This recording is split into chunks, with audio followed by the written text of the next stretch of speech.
परिचय जानना चाहेंगे। और आज आपका इस जवेदा गांव में आना हुआ है, किस पर्पज़ से आना हुआ है? यहाँ जवेदा गांव में मेरा आना हुआ है कि मैं अपनी बात एक जनसंवाद था लोगों के साथ में।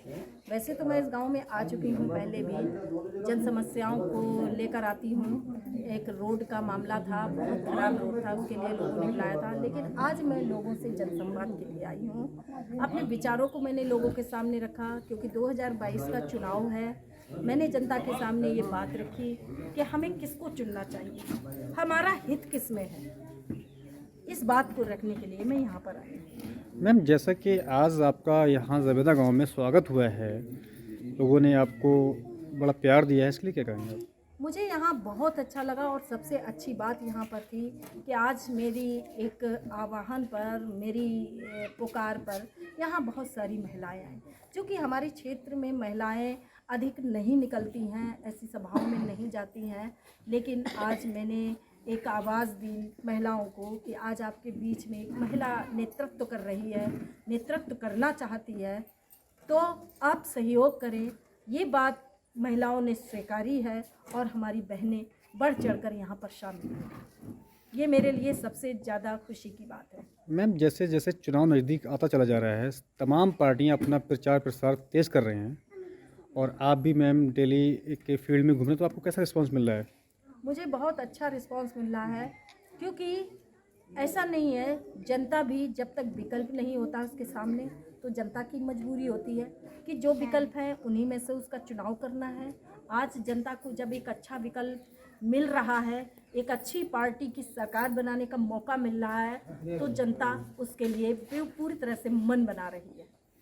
मैम, एक बात और जानना चाहेंगे, अरविंद केजरीवाल की जो नीतियां हैं, इनको लेके आज पूरे हिंदुस्तान में देखा जाता है, कई स्टेट के जो सीएम हैं उनको उसकी योजना को फॉलो कर रहे हैं, तो क्या यूपी में भी ये सब कुछ हो जाएगा जो दिल्ली में हो रहा है? बिल्कुल, आपको जानकारी होनी चाहिए कि अरविंद केजरीवाल जी, आम आदमी पार्टी 4 राज्यों में चुनाव लड़ रही है, गोवा में, उत्तराखंड में, पंजाब में और यूपी में। और चारों राज्यों में उनका जो मैनिफेस्टो है, उनका गारंटी पत्र है, वो अपने घोषणा पत्र को गारंटी कार्ड कहते हैं, क्योंकि वो गारंटी देते हैं जनता को कि जो उन्होंने कहा है वो उस जनता को देंगे।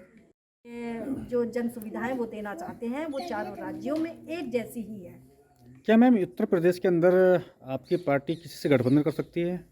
नहीं, इसके बारे में तो भाई राष्ट्रीय नेतृत्व और प्रदेश नेतृत्व ही जानते हैं, और गठबंधन की जो बातें थी वो अब ख़त्म हो चुकी हैं। आम आदमी पार्टी इस समय पूरे प्रदेश में पूरी सीटों पर लड़ने का मन बना चुकी है, जिसमें उन्होंने लगभग आधे से भी ज़्यादा अपने प्रत्याशी भी घोषित कर चुकी है। मैम, जैसा कि आने वाले 2 तारीख में एक लखनऊ में अरविंद केजरीवाल जी की रैली होने वाली है, तो उसको लेके क्या कहेंगे? वो रैली शासन द्वारा हो रही है या नहीं हो रही है? नहीं, अभी रैली प्रस्तावित है, अभी ऐसी कोई जानकारी नहीं है कि रैली नहीं हो रही है। बिल्कुल रैली हो रही है और होगी रैली, क्योंकि देखिए जो वर्तमान बीजेपी सरकार है, अरविंद केजरीवाल जी की रैली को देखकर खलबली तो मची हुई है, क्योंकि अरविंद केजरीवाल जी वो शख्सियत है कि वो जहाँ भी खड़े हो जाते हैं, ये समझिए कि वो जनता के दिल में अपनी जगह बना लेते हैं। चलिए, बहुत शुक्रिया मैम, थैंक यू। लोग किसान हैं, और इसमें भी कुर्मी जाति, हम लोग गढ़वाल जाति से हैं। मैं तो वो सबसे ज्यादा खेती पेशे वाली जाति है। तो हम लोगों को कभी भी ऐसी सरकार को नहीं चुनना चाहिए जो किसान विरोधी सरकार हो, जो किसानों के लिए इस तरह से शोषणकारी नीतियां बनाती हो। अभी आप लोगों ने देखा 10 महीने नहीं बल्कि 1 साल पूरा चला है, किसान धरना चला है। इस सरकार ने उन किसानों को किसान नहीं माना। ये सब इस गांव में आज आपने जो अपना एक दौरा किया है, चुनावी दौरा किया है, और लगभग 2 घंटे लंबे इंतज़ार तक इस गांव के लोगों ने आपका इंतज़ार किया है, इनके लिए, गांव वालों के लिए क्या कहेंगे आप? मैं इसके लिए पूरे गांव का धन्यवाद करती हूँ, आभारी हूँ मैं कि उन्होंने मेरे विचारों को सुनने के लिए इतना लंबा इंतज़ार किया है। और वो विलम्ब की जो वजह रही है वो ये थी कि ऐसे ही जैसे यहाँ पे जनता बैठी है, ऐसे ही वहाँ भी जनता मेरा इंतज़ार कर रही थी, और मैं जनता को छोड़कर आना मुनासिब नहीं समझती हूँ।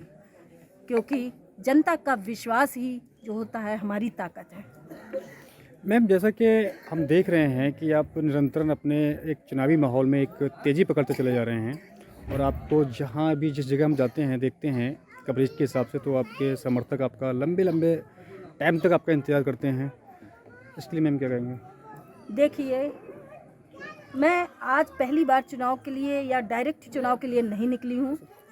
मैं लंबे समय से इस नवाबगंज क्षेत्र के तमाम ग्रामों में जन समस्याओं को लेकर लगातार प्रशासन से मेरी लड़ाई चलती रहती है।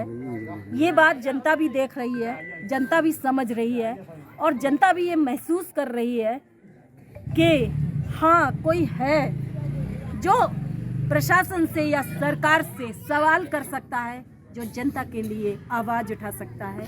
यही वजह है कि आज जनता को सुनीता गंगवार पे भरोसा हो रहा है और मेरी भी यही है कि जनता पर मैं ये चाहती हूँ कि जनता मुझे दिल से समझे और दिल से अगर वोट करना चाहती है तो अपने दिल से वोट करे मुझे। मैम, जैसा कि आज अमरपुर ग्राम वासियों ने आपको इतना प्यार दिया है और आपका एक इंतज़ार भी किया है, और ये अरविंद केजरीवाल जी की पार्टी जो आम आदमी पार्टी है उनकी नीतियों से काफ़ी प्रभावित हुए हैं, तो मैम क्या उत्तर प्रदेश में अगर आप विधायक बनते हैं नवाबगंज में 121 विधानसभा से, तो जो दिल्ली में सुविधाएं हैं क्या वो यूपी में आप ला सकते हैं? बिल्कुल, अगर अरविंद केजरीवाल जी की यहाँ पे सरकार बनाती है जनता, और कोई बड़ी बात नहीं है, जनता अच्छे व्यक्तियों को चुनना भी चाहती है, अच्छी सरकार बनाना चाहती है, क्योंकि दिल्ली में जो सरकार है उसको देख रही है, समझ रही है। ऐसा कोई व्यक्ति नहीं है जिसका कोई ना कोई कनेक्शन दिल्ली से ना हो। इसलिए एक लाइव चीज़ जनता के सामने है, एक सरकार का मॉडल है जनता के सामने, तो निश्चित रूप से यूपी की जनता भी चाहेगी जो वर्तमान सरकार का अत्याचार सह रही है लंबे समय से, उससे मुक्त होने के लिए वो एक सही सरकार का निर्माण करना चाहेगी। और अगर ऐसा करती है जनता अपना जनमत देती है, तो निश्चित रूप से जो दिल्ली की सुविधाएं हैं वही जनता को यूपी में भी मिलेंगी। जैसे मैं अभी ग्रामवासियों ने बताया है कि अगर इनके यहाँ कोई लेखपाल भी आता है तो वो एक रिश्वत के तौर पे पैसे लेके जाता है, तब इन लोगों का काम होता है, तो मैम इसके लिए क्या कहेंगे आप? देखिए, ये पूरे यूपी में यही चीज़ चल रही है और नवाबगंज क्षेत्र भी उसी यूपी का पार्ट है। अगर अपने अपने क्षेत्र के जनप्रतिनिधि सही हों तो कम से कम इन चीज़ों को वहाँ का जनप्रतिनिधि रोक सकता है, क्योंकि जनप्रतिनिधि के नीचे प्रशासन आता है। जनप्रतिनिधि एक सरकार का हिस्सा होता है, कहीं का भी, चाहे वो विपक्ष का जनप्रतिनिधि हो या सत्ता का जनप्रतिनिधि हो, वो सरकार का ही एक हिस्सा होता है, क्योंकि वो विधानसभा में जनता उसको चुनकर भेजती है, जहां कानून बनकर बाहर निकलते हैं जनता के लिए कानून।